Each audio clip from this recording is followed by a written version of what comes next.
Okay, good morning. So this is the last topic that we want to study in trigonometry, trigonometric equations. Probably that is the most important part of trigonometry because you usually want to solve trigonometric equations if it comes to practical purposes. Yes, for example, if you are solving an engineering problem involving sine and cosine or tangent functions, then might be you are interested to find an unknown angle. So that topic is related to trigonometric equation. Yes. So first of all, what is the meaning of trigonometric equation? Do you have any idea what does it mean? What is the meaning of equation in mathematics? The word equation refers to what? What is an equation in mathematics? Yes, you should be able to say something about an equation. Yes? Yes? It's when you have an unknown.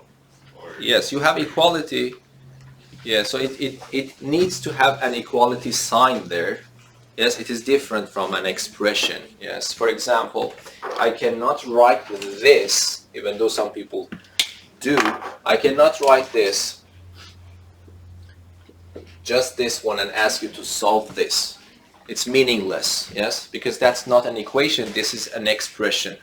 Yes, you cannot solve an expression, you can simplify an expression, but there is no, grammatically it is wrong to say solve this expression. I have to say simplify this expression if I want to say something about it. And then this is not an equation, but if I put equality and write 5 in front of it, then I cannot say simplify it usually. Of course I can say simplify the equation, then it means that make the equation look simpler. But in principle I would say that solve the following equation. Yes, so when you talk about an equation, you need to have this equality sign somewhere, and then you have to have unknown in your equation.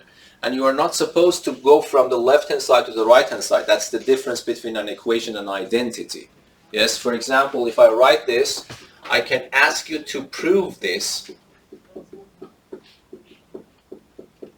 I can ask you to show this equality. Be careful about these differences. So here I have equality, I have an unknown, x. But this is an identity. It means that this is always true. So it means that I can start from the left-hand side, simplify it, and reach to the right-hand side.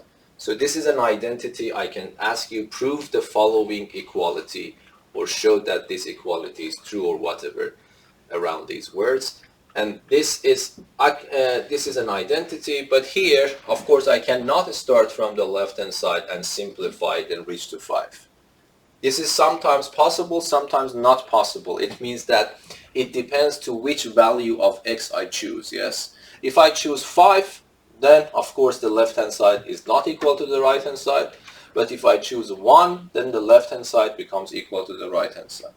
Those values that make the left-hand side to be equal to the right-hand side are called the solutions to the equation. Yes? So is that clear? So if, by the way, you can also look at this one as an equation. But if I ask you, what is the solution? What are the solutions to this equation? What is your answer? Yes? All of them, not infinitely many. All the real numbers are solutions to this if you want to view this as an equation. But we usually, if you have an equation which is valid all the time, we don't say it is an equation, we say that this is an identity. Yes? But in an equation it means that this is sometimes true, this is sometimes false. We want to find all possible values for the unknown that makes this equality a true equality. And the process of finding all solutions is called solving the equation. So be careful. When I ask you to solve an equation, I don't mean to find 2 or 3 of them. I am telling you that find all possible solutions. That is the meaning of the word solve when we use it in equation. Yes? Okay. So now this is an equation. So we have this adjective here, trigonometric equation, it means that probably you expect to see a sine or cosine or tangent or a mixture of them in your equation, yes? And the unknown, the point is that this is not a trigonometric equation. If I write 2x plus sine 5 degrees is 10, I don't call this a trigonometric equation. What is the solution to this equation? What type of equation is this? Because you see that your unknown appears here and you are looking for your unknown. And if I ask you what is sine of 5 degrees, that's just a pure number at the end. So if I want to solve that, what should I do? I move this to the right. It becomes minus sine 5 degrees, and then I want to make x alone, so I divide by 2. It becomes 5 minus 1/2 sine 5 degrees, and then this would be my solution. So even though in this equation you see a sine function, a sine of 5 degrees, we don't call this a trigonometric equation because the unknown is not an unknown angle. It's a number, yes? But if I have 2, I don't know, plus sine x plus 5 degrees equals to, for example, 3, then this is a trigonometric equation, yes? Because the unknown is some angle for sine function. I am looking for that. So I would say that a trigonometric equation is an equation involving the sine, cosine, or tangent functions so that the unknown appears at least as an angle in one of them. Yeah, so that's called the trigonometric equation, and then we want to solve that trigonometric equation. So is that clear? So what's the... Okay, but of course the trigonometric equations can be hard to solve because you really need to have experience how to mainly simplify the equations. Yes, so you need to... So whatever we have learned so far is actually absolutely necessary. So because you need to be able, because if I give you very standard equations, of course you can follow some algorithm that I will teach you and then you find the answer. But if the equation is a little bit more complicated, so you need to first use what you have learned so far to simplify the equation into one of these standard forms that I want to teach you right now, and then using your knowledge here you can solve them. And that is the usually hard process, going from a non-standard equation to a standard equation. Yes? Okay, so what are the standard equations? Of course, I think it would be very natural to start with these equations, yes? So the equations like sine of an unknown equals to a number, and then cosine of an unknown equals to a number, and tangent of an unknown angle is equal to a number. So these are the simplest possible trigonometric equations that you can imagine, yes? Because I have only sine function involved. I don't have any mixture of sine and cosine, so either I can have sine or cosine and tangent. So these are the simplest possible trigonometric equations. In all of them, my goal is to find all possible values for x.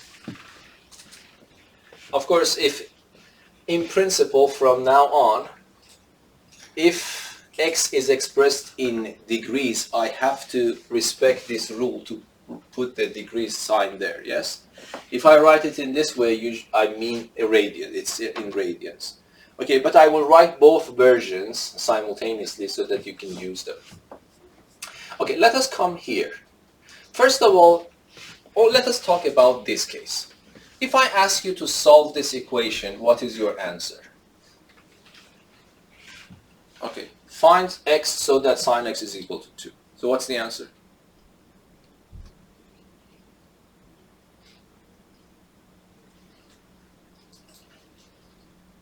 So in the exam, I ask you to solve the following equation.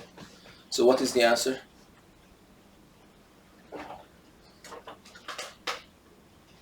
Say something. You should say there are no solutions. Yes? Because sine x cannot be equal to 2 because the maximum of sine is 1. So if I ask you to find the value for x so that sine of x becomes equal to 2, you shouldn't say this question is wrong. you should say that this equation doesn't have any solutions. And that's the answer to solving this equation, yes? So first of all, if I ask you the same question similar to this, so what is the answer to this? What are the solutions to this equation?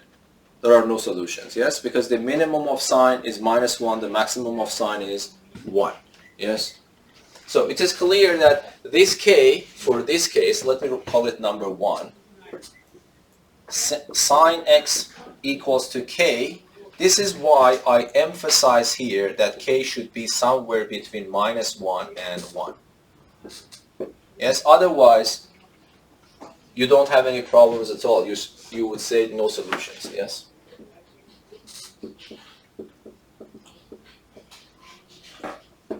Is that clear? Okay. Now let us answer the question. For example, if I ask you what is sine of x equals to 1/2, how should I find the value for x? Of course, you might have this in your memory, or you can use your calculator. For example, if you want to use your calculator, let us for the time being write everything in degrees for the time. So you would say that sine inverse of 1/2, if you use your calculator, and then the calculator in degrees mode will give you 30 degrees. Okay, this is not wrong, of course, but this is not the end of this story, because you found one of these solutions. And the calculator, be careful, calculator only gives you one of infinitely many possible answers. So this is not wrong, really. If I put it back in this equation, sine of 30 degrees is equal to 1/2. It's a true statement. So this is indeed a solution. But the story of solving this equation is not finished. Either you need to convince me this is the only one, or you need to find all of them. In that case, the process of solving an equation is finalized. Yes?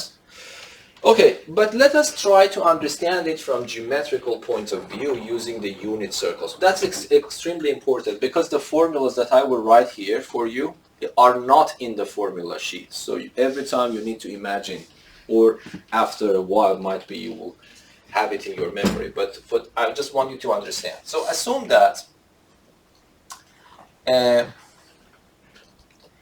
let us forget about the digital age and then try to assume that I give you a very precise ruler and a very precise protractor. The protractor, you know what that is, yes? The one that measures the angles. Okay, so now if I give you a precise ruler, just a ruler, and if I give you a precise protractor and I ask you to solve this equation, what will you do?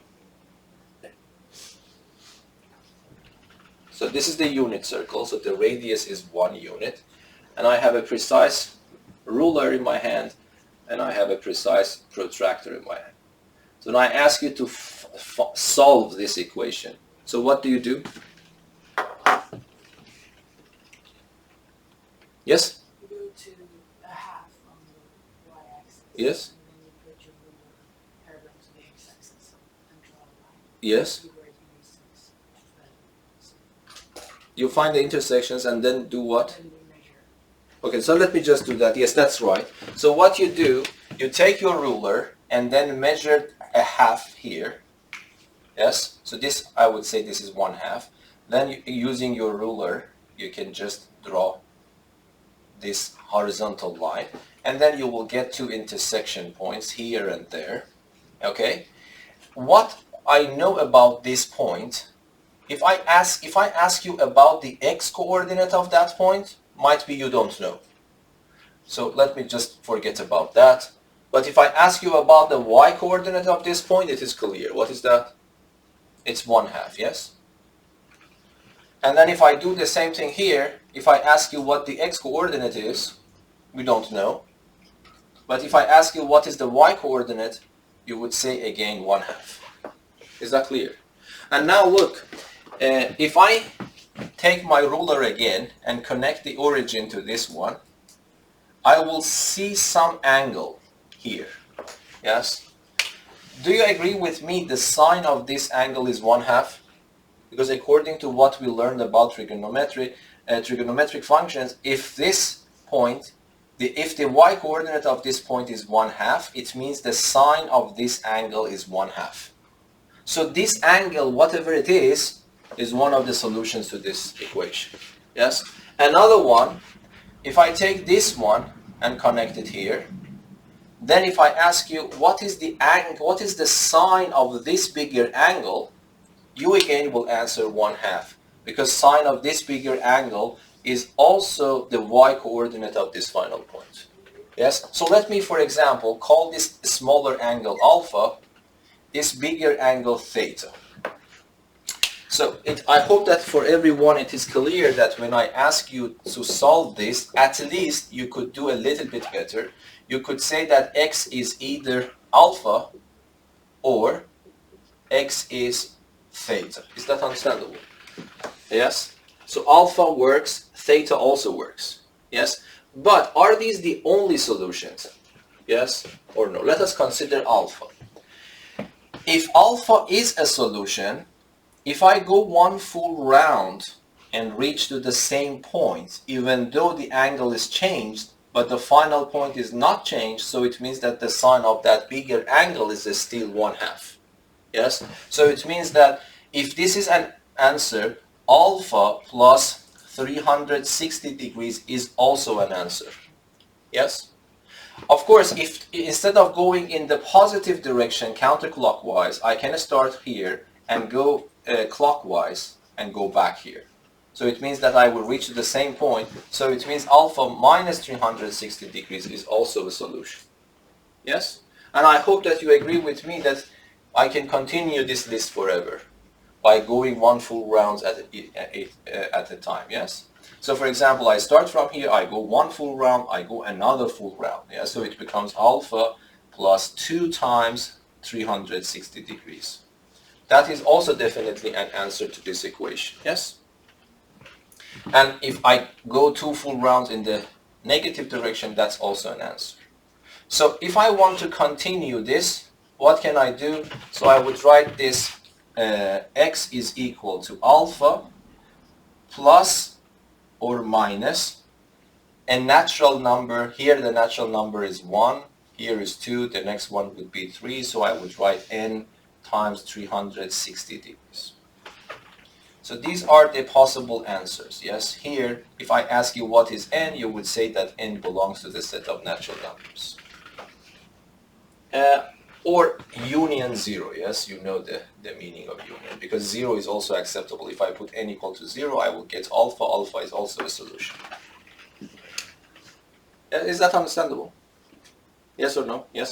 I have a question. Can you not put that x is equal to alpha plus the integers minus 360? No, right now I have written it natural numbers, but then I will switch it to integers, then I will take plus and minus. Yes?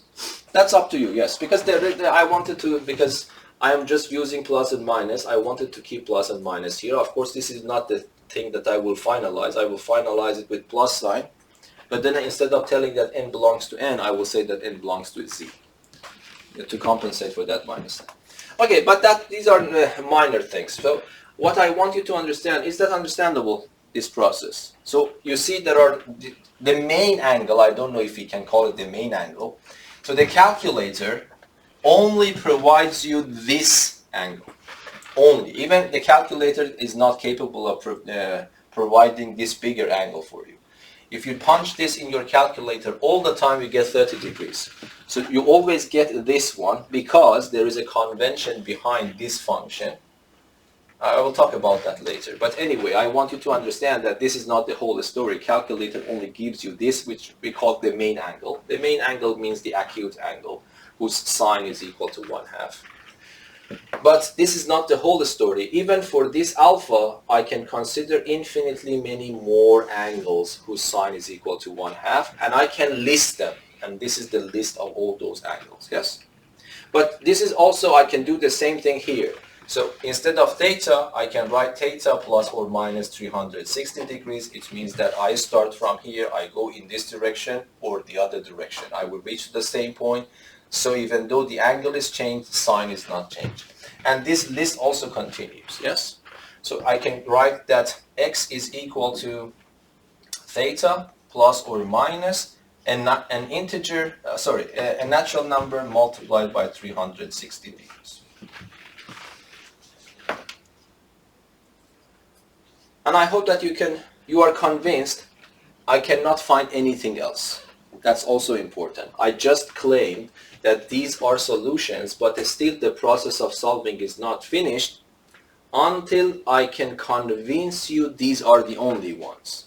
But it is easy to see that these are the only ones, because if you are not here or there, definitely your height is not 1/2. And when the height is not 1/2, sine cannot be equal to 1/2. Yes?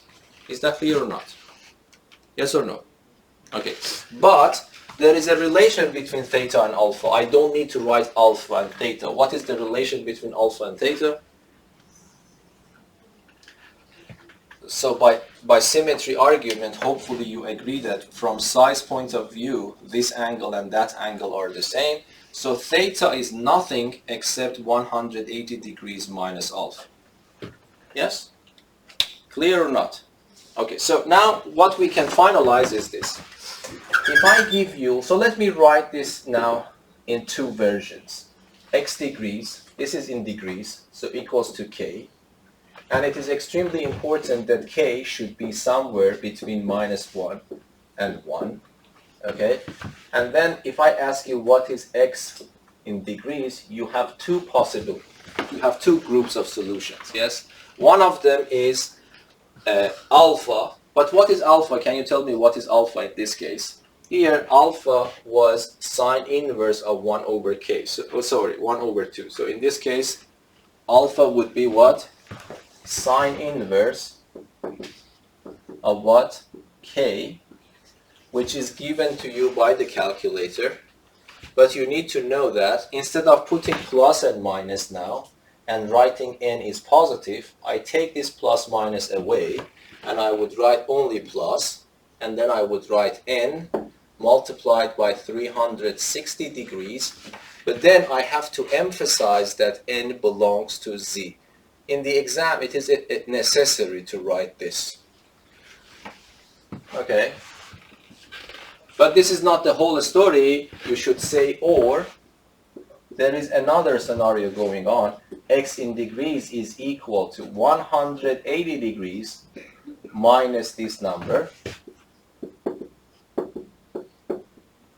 And then plus another integer times 360 degrees. Of course, when I say another, it might be they are the same, but I cannot force them to be the same. So this is why I'm changing the letter from n to n. So this is something, I don't know, you need to visualize this picture and you have to use it a lot in the exam, and it is not in the formula sheet. So you need to remember for sine, you need to imagine this. I don't think it is hard. So what you do, the main angle is sine inverse of k. The other angle, you can imagine, it is 180 minus that angle. So, and then what you need to do, you need to add full rounds to those angles. So it is very easy if you imagine them. Yes? If I want to write it in radians, it means that when I write sine x equals to k without emphasizing on this degree, it means that this is in radians. So what do you think this will happen here now? X would be sine inverse, but be careful. Here, you have to switch your calculator to the degree mode and punch this. If you want to work in radians, even for this part, you have to switch to the radian and punch that. The numbers would be different. Okay? And then what you will have, it becomes, instead of 360 degrees, do you remember what can I write in pi, in radians? 2 pi, yes? And this is common. Instead of writing 2 pi here and n here, people write 2n pi. Of course, that is 2 pi times n, but this is the way people write it when it comes to 2n pi, when it comes to 2 pi n. And then the other story, or x is equal to, instead of 180 degrees, what can I write? I can write pi minus sine inverse of k. and then I would write plus 2m pi. And then you have to emphasize that n belongs to z and m belongs to z as well, yes? So you need to make sure that here, this should be in radians.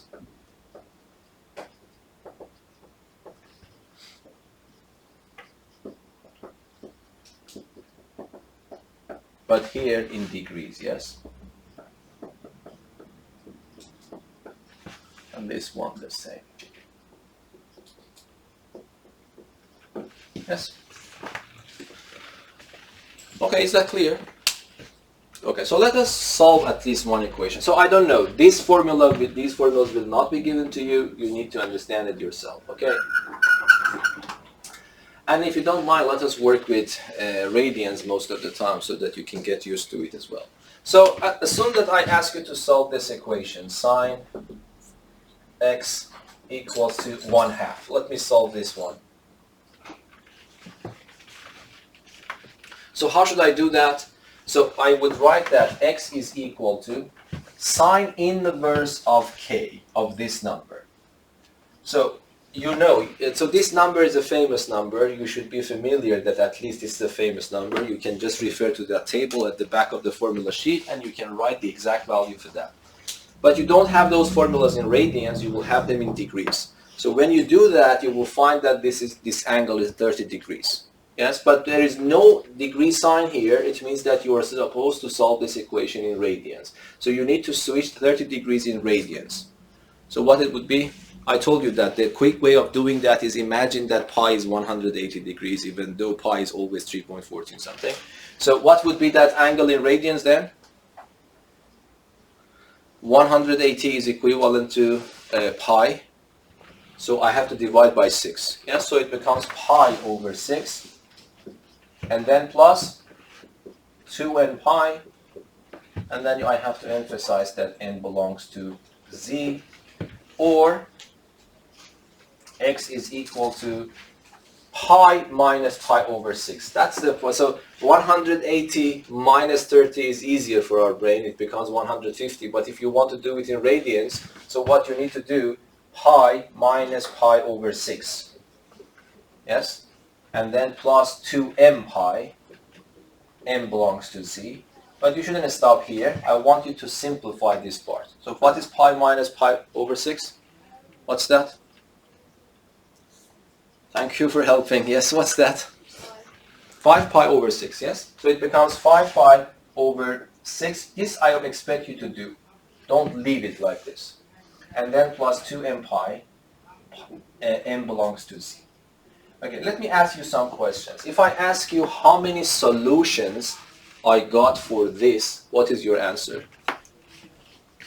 How many solutions are there for this equation? Can I say that I got 2 solutions?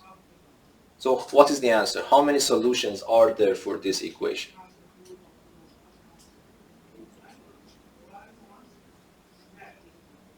How many solutions? Are there? Infinitely many, yes? But I categorize them into 2 groups. Infinitely many solutions are here. Infinitely many solutions are here. And it is extremely important to see, even though there are infinitely many solutions, if I want to go to the unit circle, how many points I will find corresponding to infinitely many angles that you see here? Only 2, yes? One here and there. And that's also extremely important to realize. So that is the solution of this equation. And by the way, how can I understand this graphically? How can I understand this graphically?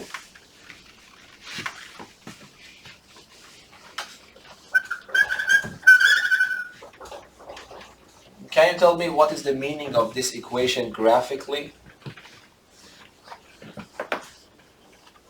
So what is the function involved here? The function involved is sine x.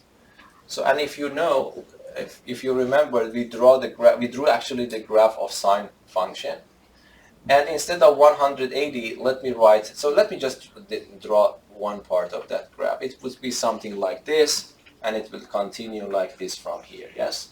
And then, do you remember, the maximum value is 1, the minimum value is -1. Here is 180, which is equivalent to pi. Here is 360, which is equivalent to 2 pi. And here is pi over 2, 90 degrees, yes? And now, if I have this line, this horizontal line, is y equals to 1/2. So if I go here and I draw this horizontal line, you see how many intersection points you see? You see infinitely many intersection points. Yes? For example, if I come here, if I go here, this angle is pi over 6. The other angle is pi minus pi over 6. So these angles will actually continue.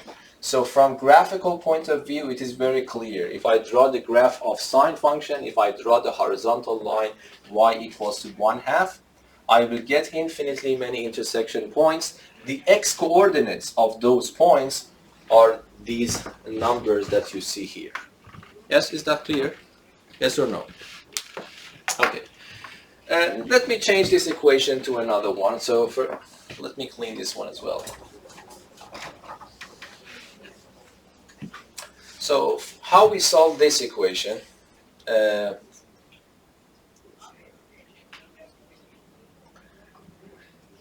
Sine of 2x plus pi over 3 is equal to, I am just intentionally giving numbers that I have in my memory, otherwise I have to calculate sine inverse using the calculator.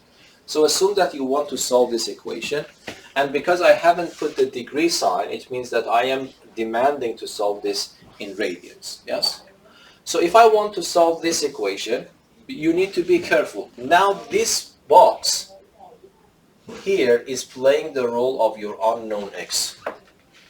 Yes, so sine of an angle, let us call it capital X, is equal to square root of 3 over 2. So by this way of thinking, you immediately realize that this type of equation is exactly this type. And then you need to imagine the unit circles, so be able to find these formulas in your head and then use them to solve the equation. So if I want to do that, what can I do? Instead of x, let me write 2x plus pi over 3 is equal to what? Sine inverse. So let me, by the way, calculate sine inverse here. So how do you calculate this? Especially if these angles are famous angles. So you need to write the exact value. So if I give you this, square root of 3 over 2, hopefully looks familiar to you. So then this is the reason you go to the back of the formula sheet and find this number and read the angle. If you do that, the angle is 60 degrees. Okay? So the angle is 60 degrees, but you have to express it in radians, which becomes pi over 3. Yes? So what you do, let us just get rid of that. So sine inverse is pi over 3, and then what? Plus 2n pi. But be careful, here you are looking for a small x. So this equation is still an equation, but no longer a trigonometric equation. That's just a simple normal equation. I am looking for x, I have to make x alone. So I move this to the other side. So 2x becomes, you can do it in your head. If I move this to the right hand side, it becomes negative pi over 3. We'll cancel that one, so it becomes 2n pi. And then I am looking for x, so I have to divide by 2, so x becomes n pi. And what is n? You have to write it in principle. So this is infinitely many solutions, but grouped in that formula. So that is n pi. But this is not the whole story. So, or 2x plus pi over 3 is, according to the formula, is pi minus sine inverse plus 2m pi. But still I want to find x. So let me calculate this. Pi minus pi over 3 is 2 pi over 3. I move pi over 3 to the right, it becomes negative. I subtract it from that, it becomes pi over 3. So this means that 2x is pi over 3 plus 2m pi. But still I am looking for x, so I have to divide everything by 2. So x becomes, if I divide pi over 3 by 2, it becomes pi over 6. And if I divide this by 2, it becomes m pi. And then I have to emphasize that m belongs to z. So these are the solutions for this. So, by the way, let me emphasize, what is the meaning of these things? It means that if you choose any integer that you like, for example 10, x becomes 10 pi. If you go here and replace x with 10 pi and calculate the sine of that angle, it becomes square root of 3 over 2. Not only for that, for any choices that you have here. And you cannot find any other angles with that property here. Is that clear? Yes or no? Yes. But the point is that if I ask you, can you show me this is also good. The solution is finished here. You don't need to imagine more. But if I ask you, can you find the final points corresponding to these angles? How many points do you think there will be? So for example, let us concentrate here. If I ask you to show the final points corresponding to these angles, where do you think they will be? Is it one place? Is it two places? So n pi. Where are they? Yes? They will all be at the left. No. That's only one option. Oh, no, they will be at 2 points. 2 points, because n is an integer. If n is an even multiple of pi, then I will end up here. If n is odd, then I will end up here. Is that understandable? For example, if n is 0, the angle becomes 0, radians. If n is 1, it becomes pi. Pi is 180, so I will end here. But then again, if I choose 2, it becomes 2 pi, I will end up here and here, yes? So these 2 points are the only points that you see for all infinitely many angles in this group. What about the other one? Let me change my color now. So what is pi over 6 in your head in degrees? Because still degrees are easier for us. Pi over 6 is 30 degrees, yes? So if I choose m equal to 0, 30 degrees would be somewhere here. Okay? But then I choose m equals to 1, it becomes the same angle but pi more. So where I will end up exactly at the opposite point. Yes? If this is pi over 6. But if I choose 2, for example, it becomes pi over 6 plus 2 pi. I will end up again here. Is that understandable? So these 2 red dots are all the points here, and these 2 blue dots are all the points here. So on the unit circle, I will have only 4 points corresponding to those infinitely many angles. Is that understandable? This is important. I will tell you why. It's sometimes important. Yes. Okay, so let me ask you another one, so to make sure that you understand what is going on. So let me ask you to, for example, solve this equation. I will spend some time on a trigonometric equation, so we are not in a hurry, because I want you to understand all the details. That's an important topic. So if I ask you to solve this equation, yes? If I ask you, this is also important because sometimes you solve your problem and you are confident about your solution, but when you check the faucet, the answer is different. I want you to understand that point. For example, let me just give you a very simple equation. So I would tell you that solve this equation, sine, let me write it in degrees here, or let me write it in radians, equals to 0. I ask you to solve this equation.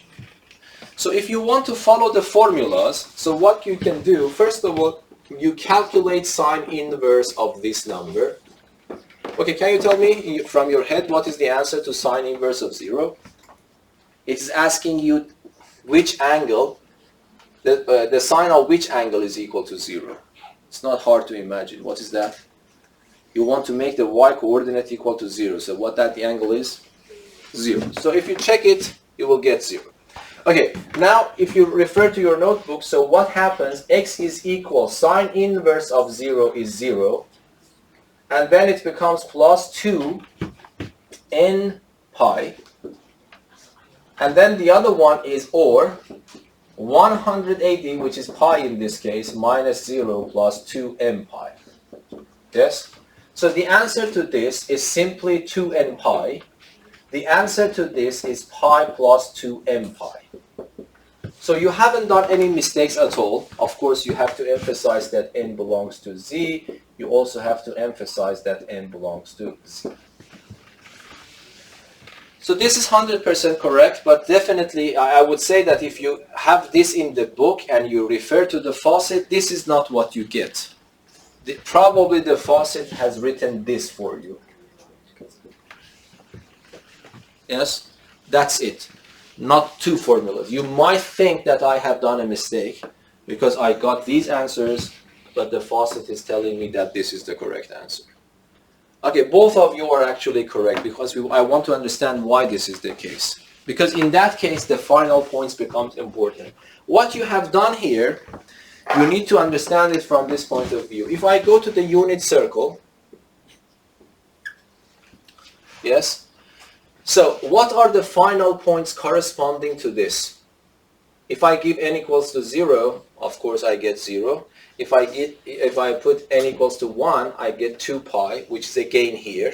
If I put negative 1, it becomes minus 2 pi. Minus 2 pi is again here.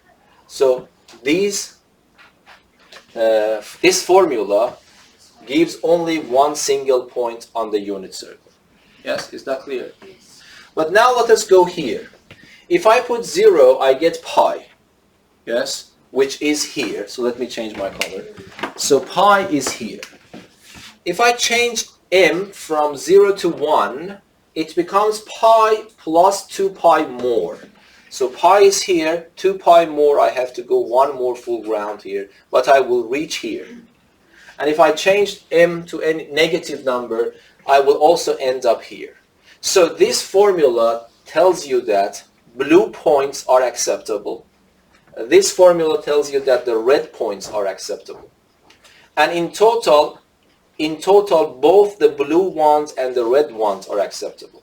But now let us look at this summarized formula. So if I want to ask you where are these points, you draw a unit circle. Okay, so let me change my color. So if I put 0, I get 0. If I give 1, I get pi, which is here. And then if I put 2, I get 2 pi, which is again here. And if I put, I don't know, 3, I will get here. So you see that this formula, this compact formula, is capable of generating exactly the same points on the unit circle. Yes? Of course, it is not wrong to write it in this way, but it is much better to write it in a very summarized way. So, of course, this n that appears here is not that n. So you can change it to another letter, for example, k or whatever, but the faucet doesn't know which letters you are supposed to use, so they usually use n. But what I am telling you is that this formula generates two dots, one here and one there, okay, simultaneously. But if you write it in this way, you are using one formula to generate the right-hand side dot, another formula for generating the left-hand side dot, which is unnecessary. If you can, it is better to write one formula generating both of them. So if I solve this equation, this is my preference. I will write this as the solution, not this or that. Yes? I solved this in another way. So I know that sine inverse of 0 degrees is equal to 180 times n. First of all, you cannot write 180. I don't know how did you solve it. I'm just using the formulas. Yeah, but I wrote that. First of all, don't do it in degrees, because if I, from now on... I went from degrees to radians after that. Okay, no problems. Then, so 180 n was the answer for the inverse of 0 degrees. And then... no, the inverse of 0 degrees is one single number, and that is 0. It doesn't generate n pi. That's the whole point. Okay, just continue. But if so, what I'm saying is that if you write this, that's wrong.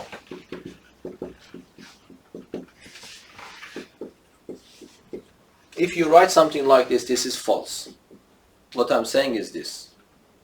Why? No, this is false. But if you put the degree sign. No, even the degree sign.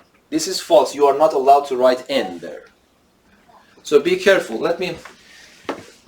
so sine inverse, by definition, is a function which is between minus 90 degrees and 90 degrees.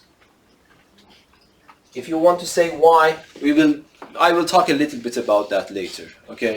So sine inverse, let me write for you. So sine inverse, if I want to express it in degrees, it is between this one and that one. Only this one. And cosine inverse, equality sign, we also have it here. For cosine inverse, we have it between 0 and 180. One angle, not infinitely many angles. And tangent inverse is between minus 90 degrees and 90, strictly between them. So the calculator gives you this one. For example, if you take with your calculator and switch it to degree mode, if I ask you what your calculator will provide this for this, so let me write this first. Calculator only gives you one answer which is in this range. This is convention. Then the reason for this convention becomes clear if I want to talk about inverse functions later. Okay, so the calculator gives you sine inverse of the square root of 2 over 2 in the degree mode only 45 degrees.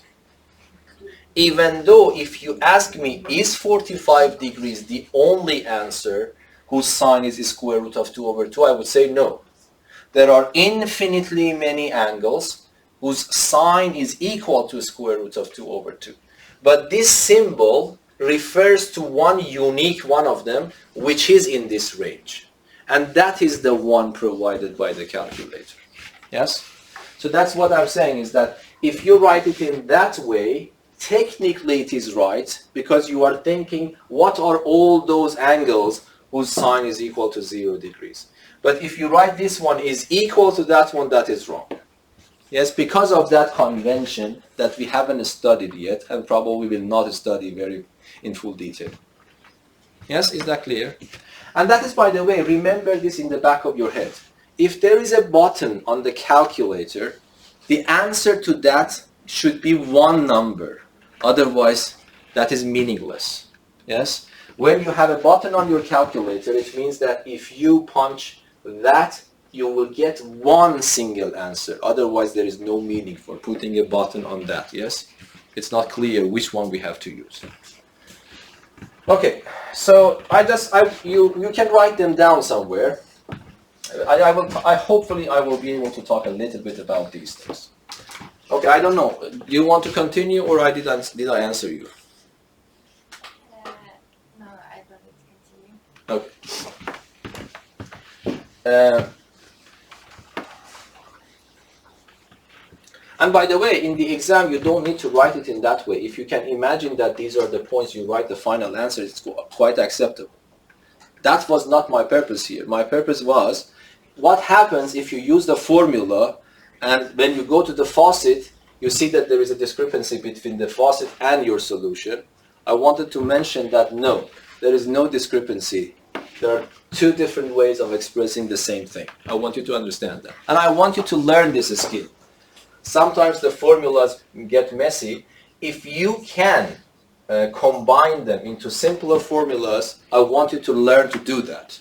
Yes, that's the important thing. But of course, if I give you in the exam and you write this answer for me and leave it, this is technically 100% right. Yes, but you are writing more, and I want in mathematics you need to learn to write things compactly if possible. That's a good skill to learn. Okay. No questions here. Let me just try to go to the next one, which is cosine x equals to a number.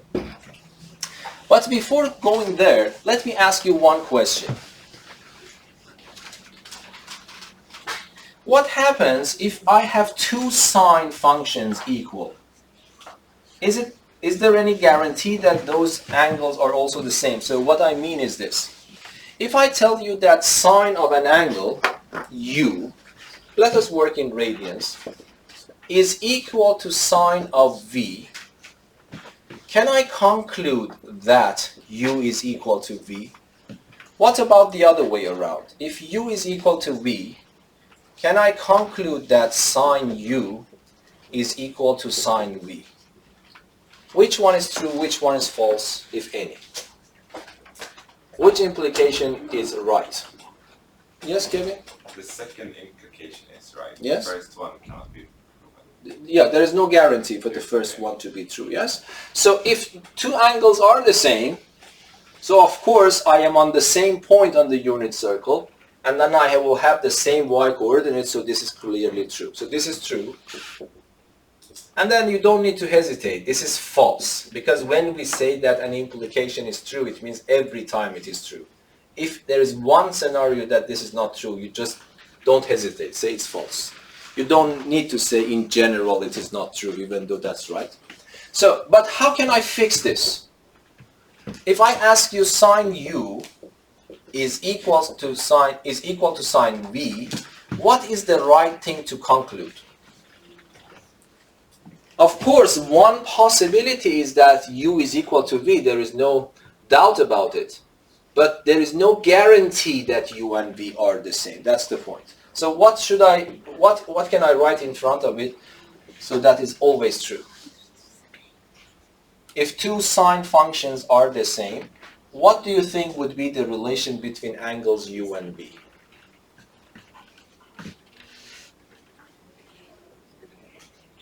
Yes?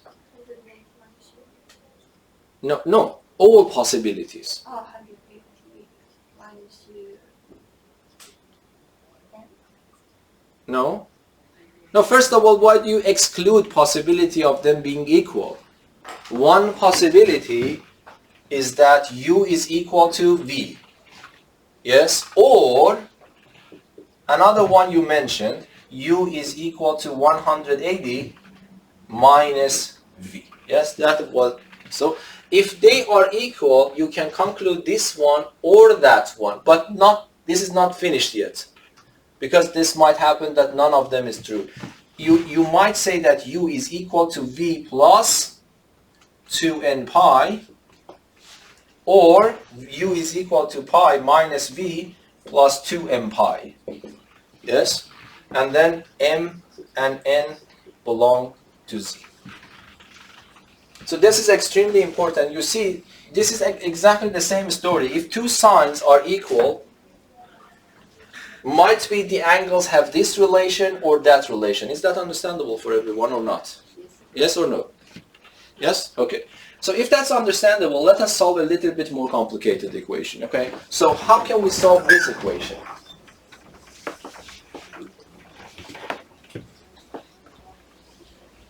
Okay, so I will ask you to solve this in radians, okay? 3x equals to sine of 5x.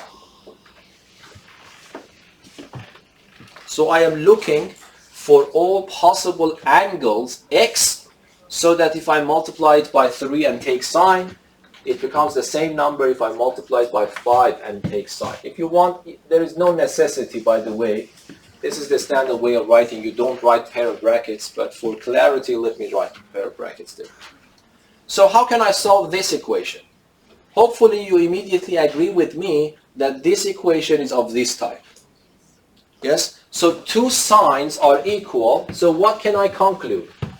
So I have seen many people write 3x is equal to 5x. That is not wrong, but that is just one single possibility. Yes? You need to consider all possibilities. So you would write 3x is equal to what? 5x plus 2n pi. Or you would write 3x is equal to pi minus 5x plus 2m pi. And m and n are in z. Yes? So it means that this equation is now reduced to two normal equations. but in which x is still unknown, I have to find that. Okay, but this is very easy. I move 5x to the left, it becomes minus 2x is equal to 2n pi, and then I divide by minus 2, it becomes minus n pi. Yes, that's one infinitely many solutions of this type. I move this one to the right, it becomes positive 5x, 3x, it becomes 8x, equals to pi plus 2m pi. Then I divide everything by 8, x becomes pi over 8 plus m pi over 4. Yes, 2 and 8 are simplified. So these are the answers. Yes, but one thing, you might go to the faucet, instead of getting these two answers, in the faucet you get that one but with this one. Do you think that you have made a mistake? This I want you to understand. So you solve this problem, you get this answer and that answer. When you go to the faucet, you see that this is exactly there. I don't know, it might be a different letter. Of course, don't be worried about that letter. But instead of having a negative sign here, in the faucet you see that you have a positive sign. Do you think that you have made a mistake or no? It's clearly no, yes? Because when you say that n belongs to z, what they have done in the faucet, they have absorbed this negative sign to this n, and this n that they have used is different from the n that you have used. So there is no difference between minus n pi and n pi. Why? Because if you go to the unit circle, let us see what are the endpoints generated by this formula. If I put n equals to 0, I get 0. If I put n equals to 1, I will get minus pi. But where is minus pi? Minus pi here. If I put negative 1, I will get pi. Again, that's here. So this formula generates two dots, here and there. And this formula also generates exactly these two dots. So these two formulas are equivalent. Okay? If this is from geometrical point of view, from algebraic point of view, if I ask you to write all the angles generated by this, you put 0, you get 0. You put 1, you get minus pi. You put 2, you get minus 2 pi. And then you continue in this direction. But if you put negative 1, you get pi. If I put negative 2, I get minus 2 pi. And this, positive 2 pi, and it continues. Here, if I put 0, I get 0. If I put 1, I get pi. If I put 2, I get 2 pi, and it will continue. And if I put minus 1, I will get minus pi. And if I put minus 2, I will get minus 2 pi, and it will continue. So this list at the end and this list are the same lists, but in different orders. So that is the only difference between this formula and that formula. They will generate you exactly the same numbers in different order. Yes? So if you want to see it from geometrical point of view, this formula corresponds to two dots here and there. This formula also corresponds only to two dots here, these and that. So these two formulas are equivalent geometrically. If you want to understand what is happening algebraically, it means that if you finish writing this list, of course you will not ever be able to finish this list, but what the numbers that you see and the numbers that you see in these lists are the same. Might be there are some changing of orders there, yes? So that's the difference between this formula and that formula. I myself prefer not to put the minus sign. Even I get a minus sign, I will change minus n to p, and then for example, to q, and I would write x is equal to q times pi, and q belongs to c. But even if you leave it like that, that's no problem, yes? Is that clear? Yes. Okay, let me ask you another question, and then we can move probably to the other one. So what is the solution to this equation? So I will give you sine x. Now let me write it like this. Sine x over 2 is equal to cosine 2x. Okay, I want to give you time to think about this problem yourself, okay?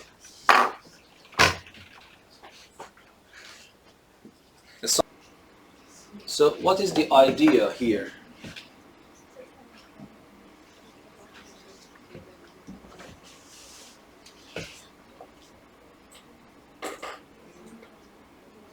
Any ideas?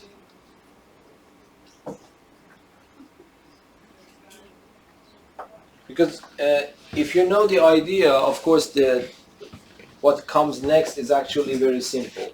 That would be just simple algebra. But I have sine function on the left and I have cosine function on the right. So far, we have just learned how to solve the equation sine equals to a constant. And we also learned what happens if I have the equality of two sine functions. So this is a slight deviation from what we have learned so far, unless you remember something. Here, I have sine function on the left, and I have cosine function on the right. So what is the main thing comes to your mind here? Yes, exactly.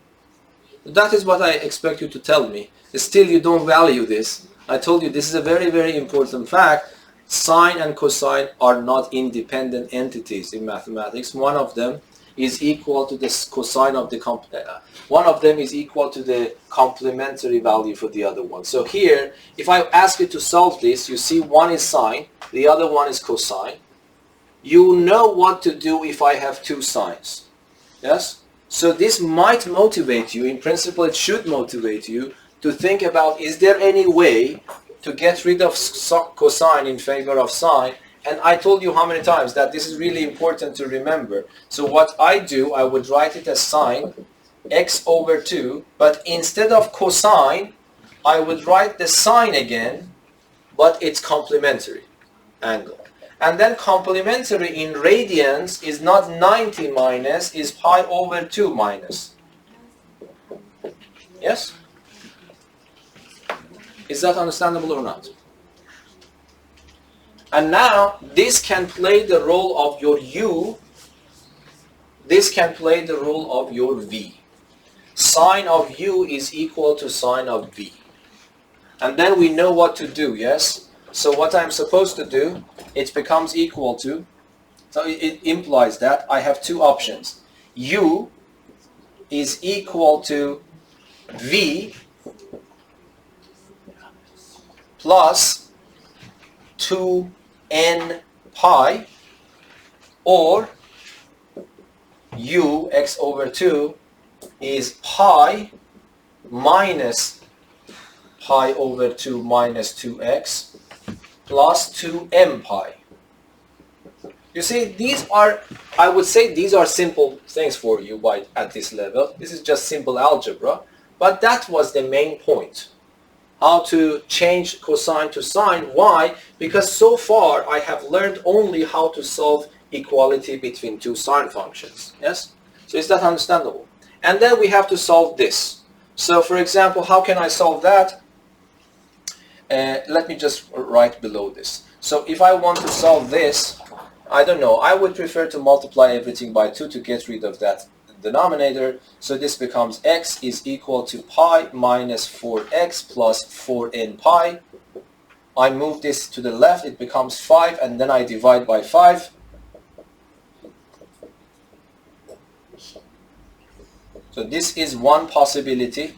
Of course, I have to emphasize that n belongs to z. Yes, this is one case. And here, I will do the same thing. Pi minus pi over 2 is pi over 2.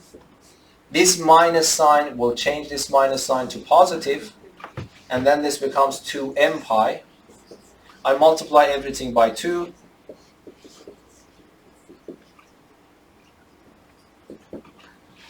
I move this to the left, it becomes minus 3x, then I divide by minus 3, it becomes this. Yes? This is also one answer. But can I write this positive? So might be, if you are comfortable, I myself prefer to write this negative. I cannot change this negative sign. But m is a number in z. I can change the name of m to minus k, for example. and write it with positive and write k belongs to z. Of course, if you stop here, that's completely okay with me, but I myself prefer to write it with positive sign. So these are the angles that we were looking for. And it was not easy to guess this thing at all, yes? So we are actually doing something. Okay, let me just go here to see what GeoGebra offers here. First of all, I want you to understand this from graphical point of view. Can you tell me what should I do in GeoGebra if I want to see this from graphical point of view? You tell me, I will do it here for you. So let me just make sure that everything is being recorded nicely. So here,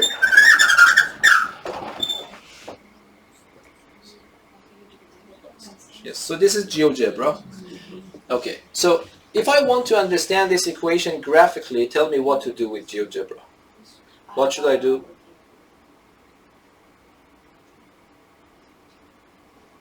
These are extremely important things. At this level, you really need to know them. If I have equality between two functions, and I want to solve it graphically, what should I do? For all functions, not just trigonometric functions. What should I do?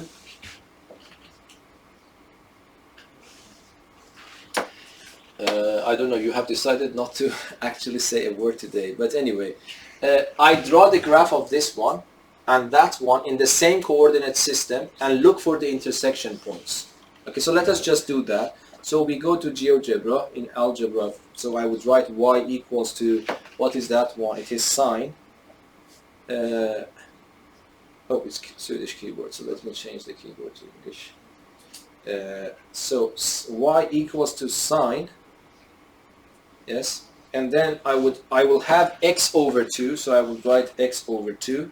So that's the graph of the sine function. And by the way, it is in radians, so let me make it a little bit clear. This is already in radians, but if I want to see it, I go to x-axis, and then I will change the label. No, the units is good. High. Yes, it's better now.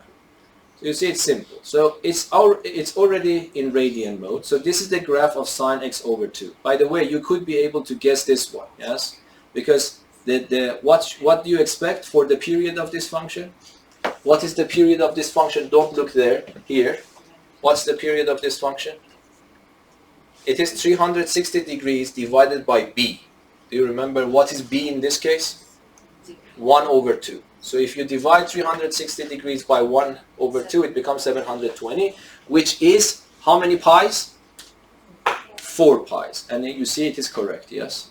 It goes from here up to here, that's 1 period. And then I go there and draw the graph of this function. What would be the period of this function? 180, yes? What is the amplitude of this function? 1. And so it means that the highest value for this function, because d0 is 1, negative 1. So I will draw the graph of this one, y equals to cosine, and then I will enter 2x. So that is the graph of this function, yes? And as you see, it was predicted right, yes? And now, what I have to do, I don't know if we can do it here, so I go to the points, and then there is an intersection here. I choose that one, and then I will go and choose this, and choose that, yes? Okay, but it only gives me, I don't know, for some reason, this point only. But of course, you can see by your eyes that there are infinitely many points of intersection. I don't know why GeoGebra is only giving you this. What will happen if I click here and there? No, it only gives you this. I don't have any clue why GeoGebra only gives you this point. Apparently, you see that there are infinitely many intersection points there. Yes? Okay, so graphically, and then what is this number, by the way? This number is the x-coordinate of point A. Okay? So, by the way, if I ask you how can I see that number using my calculation, what do you say? So let me try to see what happens if I divide pi, which is this number, divided by 5. Let me see what is that number. This is exactly this number. Approximately 0.63. But I have minus pi over that one. So this one is also not. So it means that at some point, I don't know if this formula will generate that one. You see in the picture, it is between minus pi and minus 2 pi. So we have to be able to find that number, minus 5.24, from either this formula or that formula. Okay? Let us come back to this later. But what I want you to understand is this is important. So this minus 5.24 is the x-coordinate of this point, and this number up to 2 decimal points is a solution for the equality of these two functions. And when we claim that we have already solved the equation, it means that I should be able to get this number either using this formula or that formula. This is for sure, okay? Be careful about that. But now assume that we want to solve, I haven't tested this with Geogebra before, so let me see that if Geogebra is capable of solving trigonometric equations. You go to View, you go to Cast View, and then hopefully you just write Solve. Okay, and then you choose equation in X, and then you write sine function of X divided by 2, and then equals to, is it too complicated for Geogebra? I don't know, so 2x. Yes, is that right? And then we go there and press enter. Okay, so Geogebra actually apparently was capable of solving it. Yes?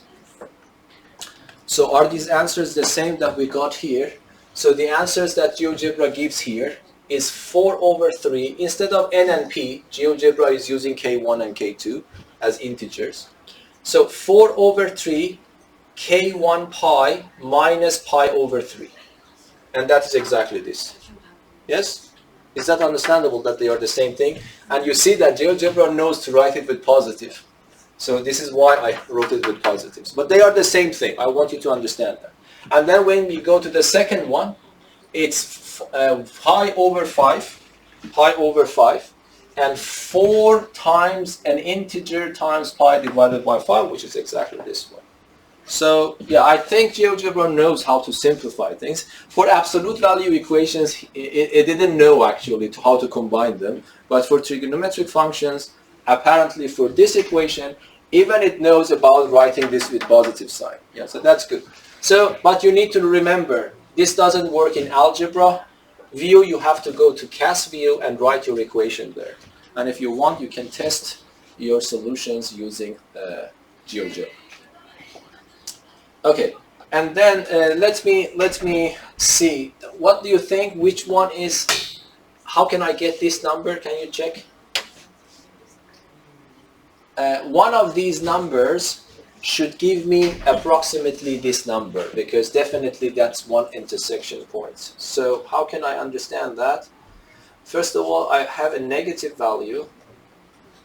So if I put n equals to minus 1, what happens? If I put n equals to minus 1, it becomes 5, and then it becomes minus 4 pi over 5.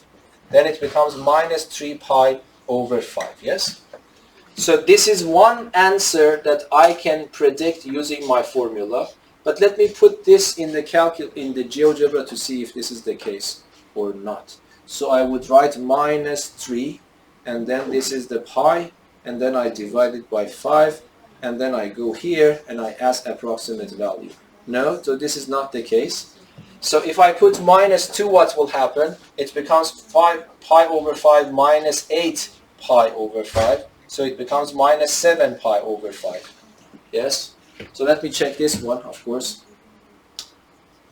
Minus 7 pi divided by 5. And then I do this. I don't know what is this one now. No, it is not. So the other one, pi over 5, minus, if I put minus 3, minus 12 pi over 5. It's minus 11 pi. So let me change this to 11. Okay, so this number is not from this formula. It is coming from this formula. You can check that one yourself. Okay. Oh, by the way, this is important, by the way. That's also something I don't know what happened here. It's good that it happened. But be careful. If I ask you to solve this in the exam with some decimal points, please do not write this. Copy and paste these parts, but then put these in your calculator. Instead of pi, you use the pi button on your calculator or 3.14 something. What I expect you to do, the approximation, is this part. I don't know, it's not wrong, but I prefer to copy and paste this part here and just change this one to approximate value. So that's also good to know. I don't know what I did that happened back like this. I did approximations. Anyway, so this is the main point about sine function only. But when you learn this, we immediately go through cosine and tangent function, and then we go to a combination of harder problems. And then we are done. Yes? But unfortunately on Friday we don't have any lessons. We can continue next week. Okay, no questions? Thank you.